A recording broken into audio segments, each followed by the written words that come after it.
संगमनेर तालुक्यात सध्या वैद्यकीय क्षेत्रात तोतया डॉक्टर मंडळींचा शिरकाव झाल्याचं दिसून येत आहे।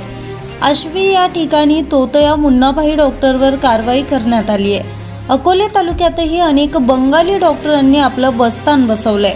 संगमनेर आणि आश्वी येथील तोतया डॉक्टरवर झालेल्या कारवाईनंतर आता वडगाव पान येथील जनतेची फसवणूक करणारा भोंदू महाराज चर्चेत आलाय।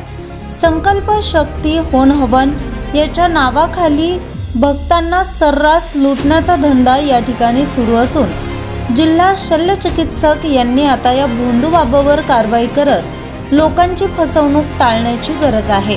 तसेच वडगाव पान येथेही एक भोंदू महाराज लोकांचे आजार आपण काही मिनिटात बरे करत असल्याचा दावा करतोय।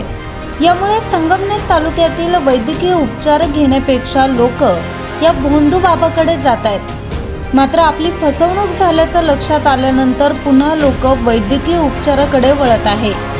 उपचारासाठी आवश्यक असलेली वेळ निघून गेल्यानं अनेकांना पश्चाताप करावा लागतोय। मात्र हा भोंदू बाबाला कोणाचा राजकीय वरदहस्त आहे का अशी चर्चा सुरू झाली आहे। दत्तधाम सरकार नाव वापरून देवालाच खुद्द बदनाम करण्याचा घाट या गडगे महाराज नावाच्या व्यक्तीने घातलाय। कोणते वैद्यकीय क्षेत्राचं ज्ञान नसताना विना तांत्रिक पद्धतीने न तपासता ढोबळ पद्धतीने भक्तांना औषधे व गोळ्या दिल्या जात आहेत। यामुळे लोकांच्या जीवाला शारीरिक धोका निर्माण होतोय। मात्र अंधश्रद्धा निर्मूलन विभाग जाणीवपूर्वक या गोष्टीकडे कानाडोळा करत आहे।